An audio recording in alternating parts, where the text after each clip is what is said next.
Salut toi et bienvenue dans mon univers créatif. Moi c'est Alix, au fil de la patience sur YouTube et Instagram, et tu peux aussi me retrouver sur Ravelry avec le pseudo Xyla.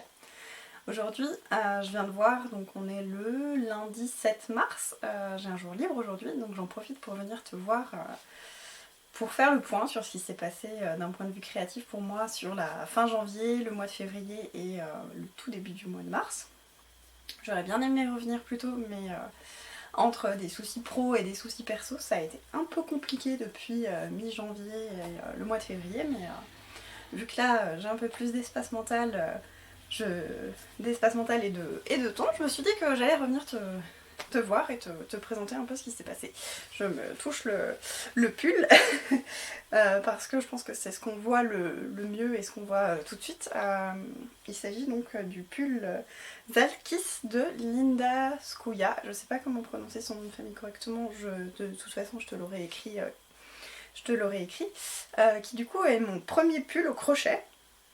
Je te l'avais montré en cours début janvier, je l'ai monté dans le cadre du Câline ton pull, organisé par Émilie de Croche ta maille et Mélanie du fil à retordre box sur Discord.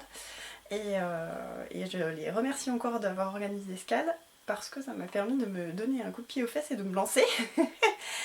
C'est aussi un patron qui m'avait été offert par Willy Melly, il me semble, pour les vœux les nœuds. Et du coup c'est un pull que j'aimais beaucoup, qui était dans mes favoris depuis longtemps, mais j'avais jamais osé me lancer. Et quand j'ai vu que Skal était lancé, je me suis dit allez, on se motive, surtout que du coup la laine que j'ai utilisée est une laine qui vient de mon stock. C'était une laine un peu maudite. Bon, je dis laine, mais c'est un mélange laine acrylique de Bergère de France. J'ai plus son nom en tête. En tout cas, c'est un fil que j'avais en stock depuis longtemps. J'avais tricoté un pull que j'avais presque terminé et qui en fait s'avérait beaucoup trop petit. L'échantillon n'allait pas du tout, pourtant je l'avais fait avant, mais au final en tricotant le pull, j'avais pas le même échantillon que sur mon petit carré. Et ça avait été une catastrophe, donc j'avais tout défait. C'était parfaitement la laine qu'il fallait pour réaliser ce pull. Alors, comme tu peux le voir, il a des manches courtes, donc des manches plutôt comme un t-shirt, mais je l'appelle pull quand même parce que il a un rendu qui est assez épais et c'est un fil qui est aussi relativement épais. Je vais me lever, mais globalement c'est toujours la même chose qui se répète. Je te mettrai des petites photos qu'on a faites avec mon compagnon pour que tu aies une meilleure vision d'ensemble. Mais en tout cas c'est un pull que j'ai vraiment beaucoup aimé crocheter. Et que je suis très contente d'avoir crocheté dans le cadre du CAL parce que du coup ça m'a permis d'avoir de l'aide quand j'en avais besoin et de me débloquer parce qu'il y a quelques fois où j'étais un peu coincée. Pas du tout dû au patron, mais juste dû au fait que je reste quand même relativement débutante au crochet. Je dis relativement parce que je suis plus non plus débutante, mais on va dire que c'était la première fois que je faisais certains types de points. Quand on a les mots, c'est plus simple. C'était la première fois que je réalisais certains types de points qui sont dans ce patron, et du coup j'étais un peu perdue parfois pour savoir où piquer et ainsi de suite, mais c'est un problème que j'ai depuis le début au crochet. J'ai un peu de mal encore à repérer quelle est ma première maille sur mon rang. Donc je mets vraiment beaucoup de marqueurs quand je fais du crochet et je finis par m'en sortir. Et j'ai passé pas mal d'heures sur ce pull, pas tellement que ça au final. Je crois qu'il m'a fallu maximum une trentaine d'heures, je dirais. Peut-être un peu plus, ça me paraît pas beaucoup, mais je sais plus, c'est la même chose, l'information elle est sur Ravelry si jamais elle t'intéresse. Ce qui est sûr, c'est que j'ai défait pas mal de rangs, puis refait, puis défait, puis refait. Mais c'est aussi comme ça qu'on apprend. J'avais des soucis de tension, ou bien je me rendais compte alors que j'avais presque fini le rang que tout au début j'avais fait une erreur dans le point. En tout cas, j'aime beaucoup le rendu. Je le trouve vraiment très fun en fait parce que il a vraiment beaucoup de... C'est pour ça que je fais que le toucher. Il a plein de textures et c'est très intéressant sous la main. Je le trouve vraiment très sympa.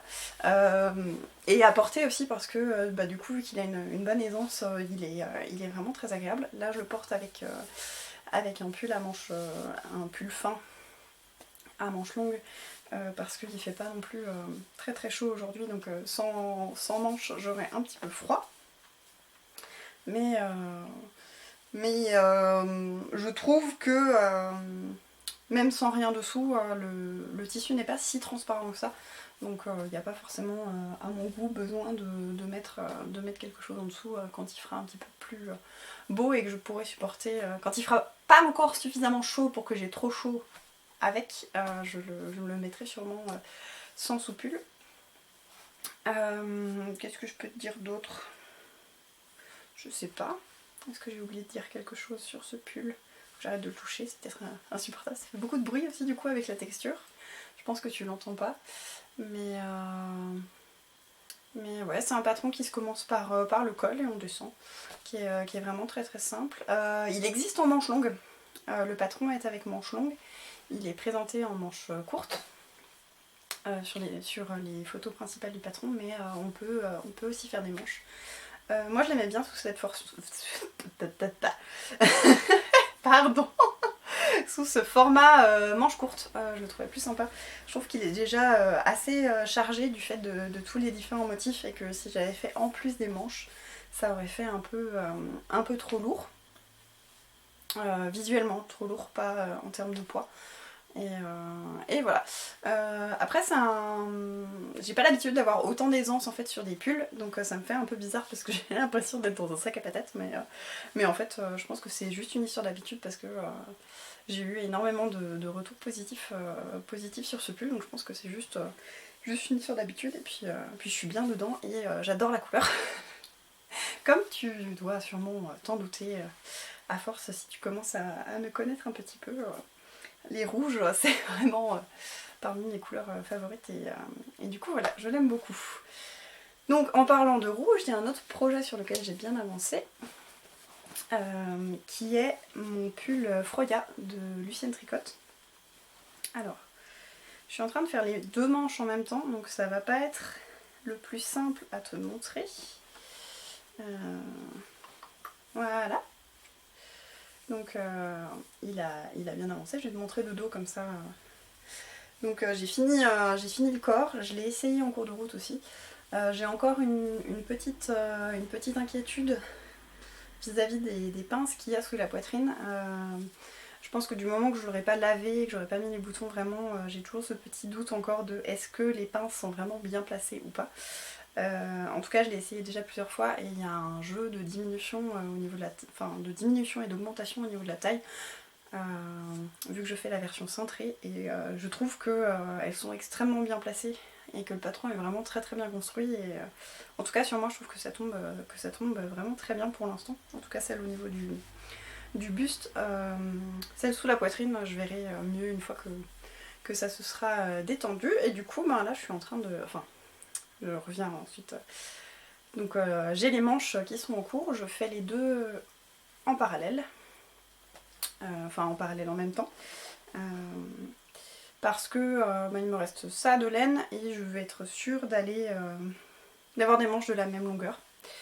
Et j'aime bien faire les manches les deux à la fois. Comme ça, une fois que les manches sont finies, le pull est fini. Et j'ai encore... je sais plus combien j'ai encore de rangs à faire. Je crois que j'ai encore une bonne, bien 10-15 cm à faire tout droit. Puis ensuite, il y a des longs poignets de côte. Donc voilà, et j'ai mis aussi mes deux petits échantillons dans mon sac. Dans le cas où j'ai besoin encore d'un petit peu de laine, je sais que je pourrais utiliser ça encore. Du coup, c'est un projet sur lequel j'ai travaillé en parallèle de mon pull. En janvier, j'ai majoritairement fait ce pull là, donc ce pull au crochet, et du coup le pull Froya n'avançait pas très vite, et courant février après je me suis vraiment beaucoup plus concentrée sur le Froya, mais du fait des différents événements, j'ai eu besoin de changer de projet et de passer sur quelque chose de vraiment nouveau. Du coup, je suis passée sur... j'ai un truc de mémoire, je sais plus exactement comment il s'appelle, je crois que c'est le Calendar Sweater 2020. Je ne sais plus exactement. En tout cas, je te mettrai les références du patron. Mais c'est un pull que je réalise avec les laines que j'ai eues dans mon calendrier de l'Avent du bruit des aiguilles. Alors pas tous les coloris. Je me suis amusée à en choisir 15 pour commencer à réaliser donc ce pull. On va y arriver. Ce pull qui, comme tu le vois à sa forme, est un pull chauve-souris à rayures. Et du coup, ben voilà, j'avance bien avec les mêmes rayures devant et dans le dos. Et enfin de la même couleur. Et donc c'est un patron que je trouvais vraiment sympa, que j'adapte un petit peu. Dans le patron, les rayures intercalaires qui sont réalisées avec le coloris principal ne sont pas tout à fait faites comme ça. Et de façon générale, j'ai fait des rayures des rayures de petites couleurs contrastantes un peu plus courtes pour pouvoir décidément, ça fourche pas mal aujourd'hui. Pour pouvoir mettre plus de couleurs en fait dans le pull. J'ai réduit un petit peu la taille. Enfin voilà, j'ai fait plusieurs adaptations. Il y a eu un bruit dehors et du coup ça m'a complètement déconnectée. J'ai cru que quelqu'un toquait à la porte, mais ce n'est pas le cas. Et du coup c'est un pull qui se fait pour le moment à plat.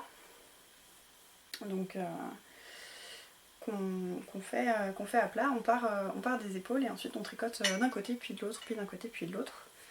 Et on viendra ensuite relever des mailles. Je raconte n'importe quoi. On viendra relever des mailles sur les côtés pour faire ensuite, je crois que c'est un rabat à 3 aiguilles pour le fermer, pour faire une couture sans faire une couture. En tout cas pas une couture à l'aiguille. Et on reprend ensuite des mailles au niveau du col, au niveau des poignets, et on fait aussi un bord en côte, en rond. Et pendant un temps je me disais, est-ce que au lieu de passer à chaque fois de un côté puis l'autre, un côté puis l'autre, est-ce que je fais pas d'abord un côté puis ensuite tout l'autre côté? Et en fait c'est beaucoup plus motivant de le faire comme je le fais en ce moment, donc sur le devant, là on peut le voir, ici j'ai rajouté cette couleur là qui fait des rayures un peu toute seule par endroit. Et de ce côté là je l'ai pas encore, c'est la prochaine que je vais rajouter là.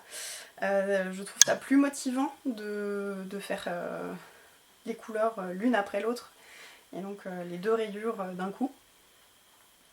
Parce que j'ai ce côté j'ai envie de voir ce que donne la rayure suivante. Enfin la couleur suivante, et je pense que si j'avais décidé de faire tout un côté puis l'autre, le deuxième côté serait un peu moins motivant parce qu'on refait exactement la même chose. Alors que là, je refais toujours la même chose, mais au moins je découvre à chaque fois la couleur et je me dis il faut que je finisse cette autre rayure pour voir la couleur suivante.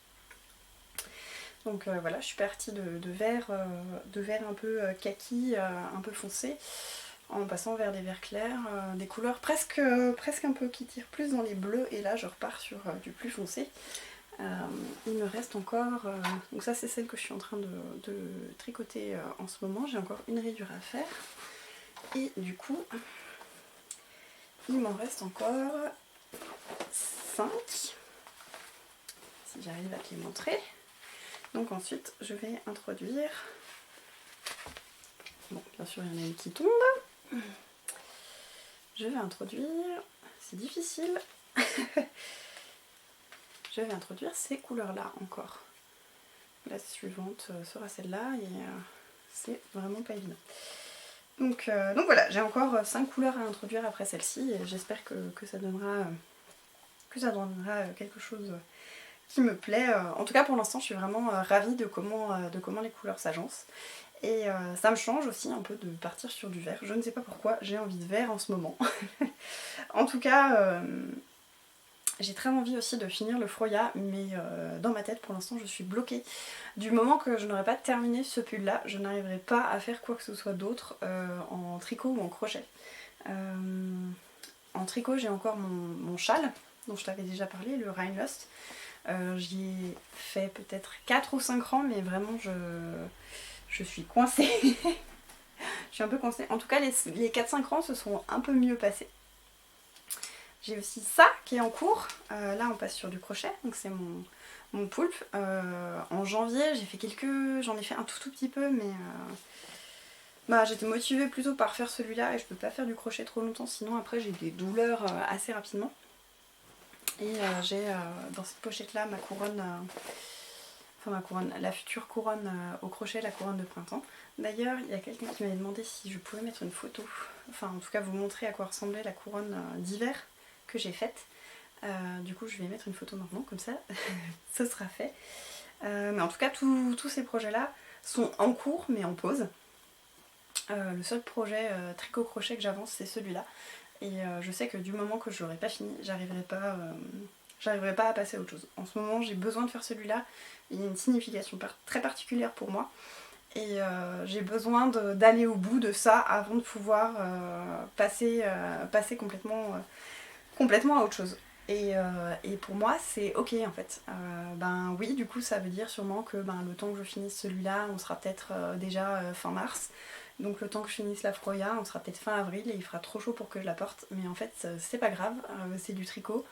Je la range, je la laverai, je l'essaierai, je ferai des belles photos et puis après elle ira dans mon placard et je la ressortirai l'hiver prochain et j'en profiterai l'hiver prochain. Je crois que dans les loisirs créatifs, faut arrêter de se mettre la pression et faut faire comme on le sent. Là moi en ce moment je sens vraiment que le projet qui me fait du bien c'est celui-là.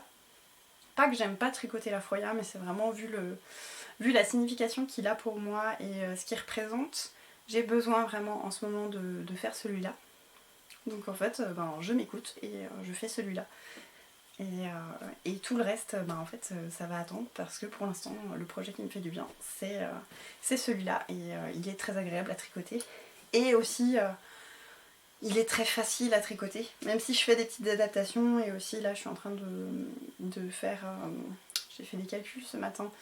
J'aimerais bien qu'il soit vraiment encore plus chauve-souris. Donc, parce que de base, le patron fait ça. Donc un peu comme mes bras, il y a l'effet chauve-souris, ensuite il repart droit. J'aimerais bien qu'il soit un peu plus chauve-souris. Je sais pas si mes gestes de bras sont si clairs que ça, mais voilà. Oui, je parlais par rapport à se faire du bien avec les loisirs créatifs. Je crois qu'il faut pas oublier que, en tout cas moi, c'est vraiment du loisir. Et s'il me faut 4 ans pour faire un poulpe au crochet, il me faudra 4 ans pour faire un poulpe au crochet. S'il y a des grandes phases où j'y touche pas, c'est comme ça et c'est la même chose pour mon châle. Et si je peux pas porter ma Froya tout de suite, c'est pas grave en fait parce que si je la finis en été, c'est pas grave. Je la porterai cet hiver, c'est pas perdu. Et j'ai pas envie de me forcer, de me dire non vraiment faut que je la finisse, comme ça je peux la porter encore. En ce moment j'ai besoin de faire ce pull. Ce pull là et je fais ce pull là. J'ai aussi repris un petit peu de filage. Ça m'a fait du bien aussi. Je suis contente d'avoir repris un petit peu ça. Je te montrerai, pour l'instant c'est pas très montrable ce que j'ai. C'est pas très pratique à montrer, mais je te reparlerai sûrement de filage parce que je viens de voir que ça va bientôt couper. Donc je vais couper. Et on est reparti. Oui, je disais donc que je vais te reparler pas mal de filage cette année, en tout cas j'espère, parce que j'ai vraiment envie de trouver un rythme régulier pour le filage. Et pour mon anniversaire, je me suis offerte, c'est un cadeau commun entre moi et mes parents, des cardes qui sont déjà arrivées et je me suis fait un kit de peigne aussi mais qui lui est encore en cours de fabrication et qui devrait arriver dans 1 mois et demi, 2 mois, quelque chose comme ça. Il arrivera quand il arrivera. Et j'ai pas mal d'envie en filage aussi et d'explorer un peu plus ça et de m'amuser avec mon rouet. J'ai aussi fait l'acquisition de pigments pour faire des essais avec de la teinture à base de pigments en teinture acide. Et j'ai aussi envie de recommencer à faire de la teinture à base de végétaux. Mais pour ça, il faut que j'attende qu'il pousse. Et il faut surtout que j'attende qu'il fasse beau. Enfin, aujourd'hui il fait très beau, mais plutôt qu'il fasse chaud. Parce que j'ai envie de me mettre dans notre grange pour faire ça d'un point de vue odeur et ainsi de suite. Et faire sécher la laine dehors aussi, ce sera quand même beaucoup plus pratique. Donc j'ai vraiment beaucoup d'idées. J'ai aussi, vu que la luminosité est de plus en plus meilleure, je sais pas si ça se dit, vu que la luminosité est de mieux en mieux, j'ai aussi repris le point de croix. Et je me suis offerte aussi pas mal de patrons de points de croix récemment qui me plaisent beaucoup. Donc j'ai beaucoup d'idées de points de croix. J'en ai 2 en cours pour l'instant, j'en ai repris qu'un seul que j'aimerais terminer aussi. Mais c'est vrai que ces derniers temps, ça fait bien 3-4 semaines maintenant que... 3-4 déjà ? On s'en fout, hein, on s'en fout. En tout cas... ça fait un petit temps que je suis sur ce pull vert et que je vais y rester pour le moment. Je regarde à droite à gauche parce que je regarde si je t'ai parlé de tout ce dont je voulais te parler. Oui. Ah si, je m'étais noté une dernière chose. Il me semblait bien qu'il y avait quelque chose aussi qui... Il y a le Cal Kitsch organisé par Sautricot qui a commencé le 5, donc le 5 mars, samedi, et qui court du 5 mars au 5 juin, qui est un cal qui se déroule sur Discord et où le but c'est vraiment de s'amuser, de pas se prendre la tête et de faire une pièce qu'on trouve kitsch. Alors le kitsch, Sofiana l'explique très bien, c'est aussi quelque chose qui est très personnel. On peut nous trouver quelque chose de extrêmement kitsch, alors que pour d'autres personnes ce sera pas si kitsch que ça. Et du coup c'est un cal auquel je participe. J'ai pas encore monté mon projet parce qu'on y revient toujours pour l'instant, c'est ça mon focus, mais je sais exactement ce que je veux faire. J'ai envie de tricoter le gilet citrine de Keifi Facette qui est sorti dans un magazine Rowan de la fin d'année dernière. Je te mettrai une image du modèle. Et quand j'ai vu ce patron pour la première fois, j'ai vraiment eu un coup de cœur et en même temps, j'avais vraiment ce sentiment presque honteux de... J'adore ce patron, je sais pas, il me parle, mais d'un autre côté, je me suis dit, mais dans quoi est-ce que tu te lances ? Enfin... presque honte d'avoir un peu ce plaisir coupable, un petit peu ce plaisir coupable ou inavouable d'avouer, ben oui, moi ce gilet il me plaît, alors je sais clairement qu'il plaira pas à tout le monde. Je pense que je vais pas passer inaperçu avec. Je vais le faire en noir et rouge, donc le fond noir avec les fleurs en rouge et pour les cœurs des fleurs je vais utiliser un jaune moutarde. Donc je me suis dit que déjà que c'est une pièce qui est très forte avec les manches un peu ballon, enfin pas ballon, j'ai pas les termes exacts pour les manches, en tout cas des manches bouffantes au niveau de l'épaule. Enfin au niveau des épaules parce que personnellement j'en ai 2. Donc des manches qui sont bouffantes au niveau des épaules plus les motifs de fleurs. Je me suis dit que si en plus de ça je partais sur des couleurs vraiment tranchées, au début j'avais envie de le faire en bleu canard et avec les fleurs orange, mais mon compagnon m'a dit peut-être pas exagérer, non, déjà que tu vas faire un gilet à fleurs qui est un peu kitsch, calme-toi peut-être un peu sur les couleurs. Et je pense qu'il n'y a pas tout à fait tort, même si j'aurais été vraiment totalement capable de le porter en orange, enfin de le porter s'il avait été bleu et orange. C'est vrai qu'en rouge, noir et jaune, ce sera un peu plus sage pour moi, et je pense que je vais beaucoup apprécier le tricoter et le porter par la suite. J'ai déjà la laine, je vais le réaliser en pernilla de Filcolana. C'est une laine, il me semble que c'est aussi de la laine péruvienne. Globalement c'est la même qualité que... Enfin c'est le même type de laine que celle que j'ai utilisée pour réaliser ma grande couverture en jacquard. C'est juste que ma couverture en jacquard c'était un calibre de laine plus épais. Et vu que j'ai adoré la tricoter, et que je crois que c'est Sofiana qui avait aussi réalisé un pull avec la pernilla et qui m'avait fait un bon retour dessus aussi, je me suis dit je me lance avec celle-ci. Je préférais les coloris, et vu que j'ai beaucoup aimé la tricoter, enfin j'ai passé un an à la tricoter quand même, donc je sais ce qu'elle donne tricoter, surtout pour du jacquard du coup. Donc je me suis dit que je me lancerais avec celle-là. Mais pour l'instant je n'ai même pas fait d'échantillon, rien.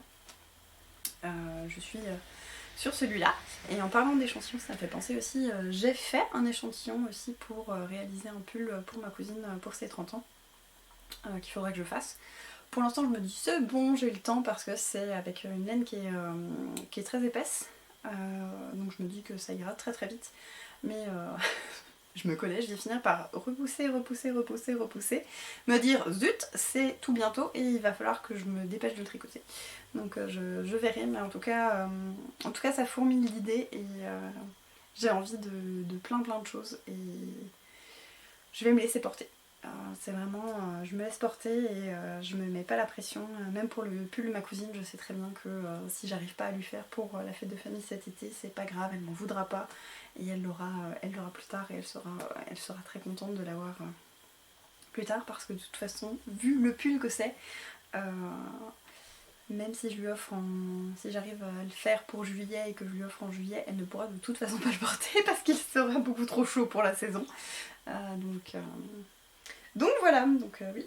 Donc le Calkitsch, si tu veux nous rejoindre, n'hésite pas, je te donne rendez-vous. Donc, enfin, je t'invite à aller sur les réseaux sociaux de Sofiana Sautricot pour trouver toutes les informations pour rejoindre le local et venir t'amuser, que ce soit avec des modèles en tricot, en couture ou en haut crochet. Et pas forcément de pull et ainsi de suite, mais du kitsch, du coloré.